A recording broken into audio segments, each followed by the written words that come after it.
નમસ્કાર મિત્રો, આજની આ રસપ્રદ ચર્ચામાં તમારું સ્વાગત છે. આજે આપણે એક એવી સફર પર જવાના છીએ જે સવારના ઝાકળવાળા ખેતરોથી શરૂ થઈને સીધી આપણી થાળી સુધી પહોંચે છે. આપણે વાત કરવાના છીએ બનાસકાંઠાના છુપાયેલા રતન વિશે. ઉત્તર ગુજરાતની ખેતી અને ત્યાંના પાક વિશે તો તમે ઘણું સાંભળ્યું હશે, પણ આજનું આ વિશ્લેષણ તમને આ પ્રદેશની એક સાવ નવી જ ઓળખ કરાવશે.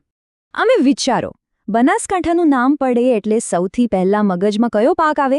ચોક્કસપણે બટાકા, રાઈટ? પણ શું આ પ્રદેશ માત્ર બટાકા પૂરતો જ સીમિત છે? ના રે ના. આજે આપણે એવા પાકની વાત કરવાની છે જેણે ધીમે ધીમે પણ ખૂબ જ મક્કમતાથી ઉત્તર ગુજરાતના ખેતરોમાં પોતાનો દબદબો જમાવ્યો છે.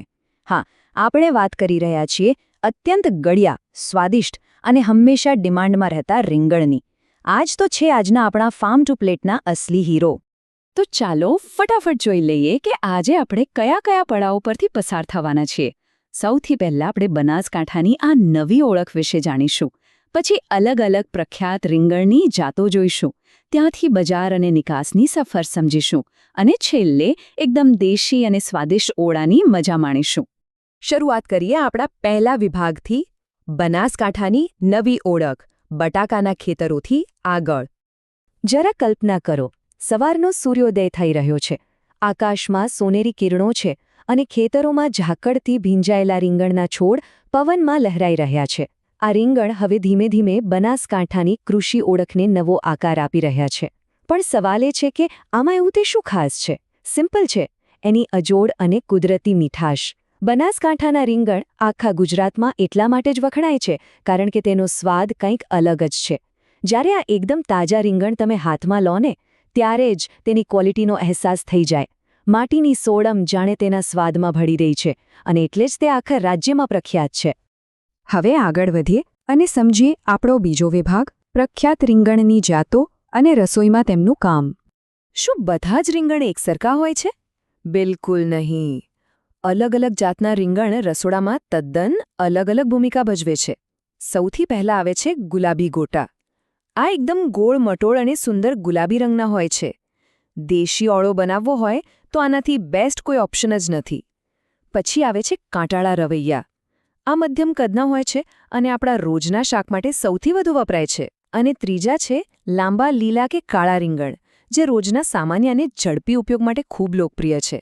પણ આ બધામાં જો કોઈ એકદમ હટકે હોય તો એ છે પેલા કાંટાળા દેશી રીંગણ.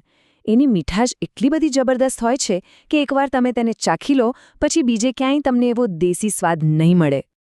આ અદ્ભુત સ્વાદ પાછળનું અસલી રહસ્ય શું છે? ત્યાંના એક સ્થાનિક ખેડૂતની વાત ખૂબ જ ધ્યાનથી સાંભળવા જેવી છે. તેઓ પૂરા ગર્વ સાથે કહે છે કે આ અમારી જમીન, પાણી અને અમારી સખત મહેનત છે જે આ રીંગણને તેમનો અદ્ભુત સ્વાદ આપે છે. આ વાક્ય સીધું દિલને સ્પર્શી જાય તેવું છે. આ પાકની જબરદસ્ત સફળતા પાછળ માત્ર અનુકૂળ હવામાન કે જમીન જ નથી, પણ ખેડૂતો જે કાળઝાળ ગરમી અને કડકડતી ઠંડીમાં પરસેવો પાડે છે, આ એનું જ સીધું પરિણામ છે. ખેતરની શાંતિમાંથી હવે થોડા બહાર આવીએ. આપણો ત્રીજો પડાવ છે બજાર અને નિકાસ, એટલે કે બહારની સફર. સવારે વહેલા ખેતરમાંથી તોડાયેલા આ તાજા રીંગણ હવે સીધા ડીસા અને પાલનપુરના ધમધમતા માર્કેટયાર્ડમાં પહોંચે છે. ત્યાંની હરાજીનો ઘોંઘાટ અને વ્યસ્ત માહોલ જોવો એ પણ એક લહાવો છે. અને આ બાબત બહુ સરસ રીતે દર્શાવે છે કે આ પાકની પહોંચ કેટલી વિશાળ છે. આ રીંગણ માત્ર ગુજરાતના સીમાડા પૂરતા જ સીમિત નથી રહ્યા. રોજે રોજ કેટલીય ટ્રકો ભરાઈને પાડોશી રાજ્યો, ખાસ કરીને રાજસ્થાન અને મહારાષ્ટ્રમાં જાય છે, જ્યાં તેની ભારે માંગ છે. પણ તમને કદાચ સવાલ થાય કે વેપારીઓ આ જ વિસ્તારના રીંગણ માટે આટલા બધા ઉત્સાહિત કેમ હોય છે? એનું સૌથી મોટું અને વ્યાપારી કારણ છે તેની અદ્ભુત શેલ્ફ લાઇફ. હવે કદાચ કોઈને થાય કે આ શેલ્ફ લાઇફ વળી શું છે? સાવ સરળ ભાષામાં કહું તો કોઈ પણ વસ્તુ બગડ્યા વિના કેટલો લાંબો સમય એકદમ તાજી રહી શકે એ તેની શેલ્ફ લાઇફ. અને આ જ બાબત અહીં વ્યાપારીઓ માટે ગેમ ચેન્જર સાબિત થાય છે. બનાસકાંઠાના રીંગણ જલ્દી બગડતા નથી. લાંબા અંતરના ટ્રાન્સપોર્ટેશનમાં પણ તે એકદમ ફ્રેશ અને સુરક્ષિત રહે છે, જે વ્યાપારીઓ માટે સૌથી મોટો આર્થિક ફાયદો છે. તો બજારની ગણતરીઓ સમજી લીધી. હવે આપણે એ જગ્યાએ જઈશું જ્યાં આ આખી સફરનો અસલી અર્થ છુપાયેલો છે.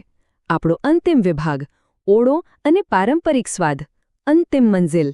માર્કેટ યાર્ડના ઘૂંઘાટથી દૂર આપણે પાછા આવી ગયા છીએ ખેતરના એક દેશી ચૂલ્હા પાસે. જરા આંખો બંધ કરીને કલ્પના કરો, દેશી ચૂલા પર ધીમા તાપે શેકાયેલા ગુલાબી ગોટા રીંગણનો ધુમાડાવાળો ઓળો, સાથે માટીની તાવડીમાં શેકાયેલો ગરમાગરમ બાજરીનો રોટલો અને ઉપરથી માખણ કાઢેલી તાજી વલ્લોવેલી છાશ. વાહ, મોઢામાં પાણી આવી ગયું ને! જો તમે બનાસકાંઠા ગયા અને ખેતરના ખુલ્લા વાતાવરણમાં બેસીને આ દેશી ભોજનની મજા ન માણી તો સમજો તમારી મુલાકાત અધૂરી જ રહી ગઈ. આ માત્ર ખોરાક નથી, આ આખા પ્રદેશનો જીવંત આત્મા છે. અહીં આપણને એક બહુ જ સુંદર વિરોધાભાસ જોવા મળે છે. એક તરફ છે ખેતરની અખૂટ મહેનત, કાળઝાળ ગરમી કે કડકડતી ઠંડીમાં માટી સાથે માટી થઈને પડતો ખેડૂતનો પરસેવો, અને બીજી તરફ છે એ શ્રમનું ફળ, એ અદ્ભુત, ગરમાગરમ અને હૃદયને સંતોષ આપતો ઓળો, જે ખાધા પછી આખા દિવસનો બધો જ થાક ગાયબ થઈ જાય. કઠોર શ્રમ અને અંતિમ આરામદાયક સ્વાદ વચ્ચેનો આ તફાવત જ ખેતીની આખી સફરને અત્યંત રોમાંચક બનાવે છે. તો આજની આપણી આ રસપ્રદ ચર્ચાના અંતે હું તમને એક વિચારવા જેવો પ્રશ્ન પૂછવા માંગુ છું. શું સાચું પ્રાદેશિક ગૌરવ જમીનમાં જે ઉગે છે તેમાંથી આવે છે, કે પછી છેવટે થાળીમાં જે અસીમ પ્રેમથી પીરસાય છે તેમાંથી? ખેતરથી લઈને થાળી સુધીની આ આખી કૃષિ સફર ખરેખર મનન કરવા જેવી છે. આશા છે કે તમને આજના આ વિશ્લેષણમાં ખૂબ મજા આવી હશે. ફરી મળીશું આવા જ એક નવા અને મજેદાર વિષય સાથે. ત્યાં સુધી આવજો.